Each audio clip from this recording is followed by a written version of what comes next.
Hey guys, what is up? Mikey Laker Talk. Let's talk Lakers basketball. All right, so in this video, I want to talk about what the Lakers got to get back to get back to our winning ways. And yes, it was only one loss yesterday going back to the last couple of weeks, but there are some patterns over the last few games that we see the Lakers are falling into, and we got to be careful now going into December, now that we're in December going against these tough playoff teams. Don't even count the Wizards out, all right? We blew the Washington Wizards out. They're basically a high school team. But if you go back to the Pelicans, the Lakers showed some things there. And I don't even remember who we played before the Pelicans. But there's a lot of patterns or things that we're falling into that we showed against the Pelicans and we showed in the third quarter against the Mavericks, which we have to shore up and fix those things going on the road, going into Denver tomorrow, and then going into Utah, and then to Portland. And that is the Lakers got to get back to having a strong commitment on the defensive end and stop waiting for other teams to miss, right? So if you go back to the Pelicans were killing us. We could have lost that game if it wasn't for Kyle Kuzma hitting 4 3-pointers in the fourth quarter. We'd have lost that game. Drew Holiday was killing us that game.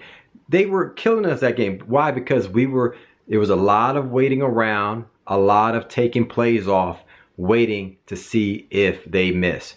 Several things we got to do. We got to get back to a stronger commitment in imposing our will defensively, in forcing teams to make tougher shots. So that is a stronger commitment on the defensive end. And we have to get better on the team rebounding aspect of things, offensively and defensively, because we're rebounding us poorly. And then thirdly, we got to do a better job offensively and stop waiting around. I think we have to set more plays for other guys. It's like one-on-one with AD, which we saw in New Orleans, right? It was one-on-one to AD, and that's pretty much it. So as we saw in the third quarter, we were standing around too, going to AD. He would miss. They came down, hit a layup or three. We go back down, try to go to AD. He misses or something like that. It was a loose ball, turnover, whatever. They come back down. We're waiting for them to miss. Again, we got to get back to a stronger commitment. Yes, we are missing Avery Bradley on defensive end. He used to, when he left, KCP has done a great job. I'll give KCP that. He's done an excellent job filling in for AB on the starting guard spot. But AB used to pick guys up full court. If you go back to when we played Mavericks in Dallas, AB was picking up Luka and making it hard for him, though he'd actually got a huge triple-double then, which you're not going to stop Luka, but AB is picking guys up, which let other guys sort of follow suit. And if you look at the game yesterday against the Mavericks in that third quarter, and if you go back to the New Orleans Pelicans game, there's a lot of taking plays off. And yes, you can even look at LeBron James taking plays off. But the thing is, LeBron James is exerting so much energy on the offensive end and running the team. He needs help. Besides Dwight Howard, we don't have any help on the bench. Dwight Howard is the only guy that's fully committed to defending and fouling on the defensive end. Nothing from Kuzma. He's given us nothing. And listen, if it wasn't for that four shots in New Orleans, I mean, what is Kuzma as today? Like, this video is not about a personnel change right now. That's for another video. That might come after tomorrow's game, after Utah's game. If we need to make some changes on personnel, then we're looking for trades. I'm going to be throwing stuff out there. But right now, it's not a personnel issue.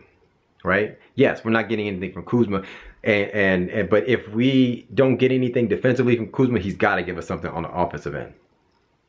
That's that. But overall, from a team standpoint, we can't wait around and wait for teams to miss shots. We got to get back to a full-blown commitment defensively and in exerting energy on that end of the floor as well. And then we got to rebound.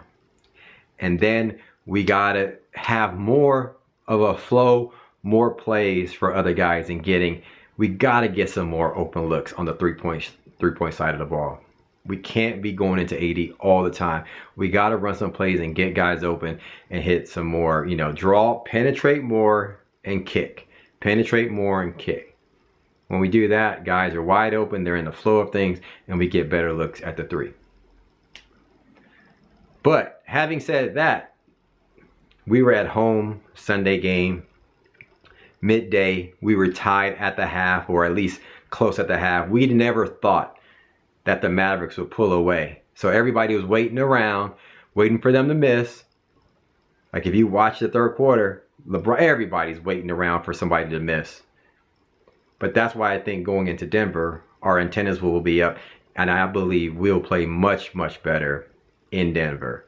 Full team focus and fully committed, because Denver is a powerhouse, and there basically ain't no sleeping going into Denver playing against that squad. So I think going into Denver and Utah might be a little sketchy because they're not as strong as Denver, but so we might have a letdown there. But going into Denver, I think we'll play much better tomorrow night in Denver. To be determined. Hit me up in the comments below. Let me know your thoughts. Thanks for commenting, like, and subscribing. Be sure to subscribe to my YouTube channel. Hit that notification bell to be notified when I post videos like this every single day on YouTube. Holla at your boy. We'll talk soon. Peace.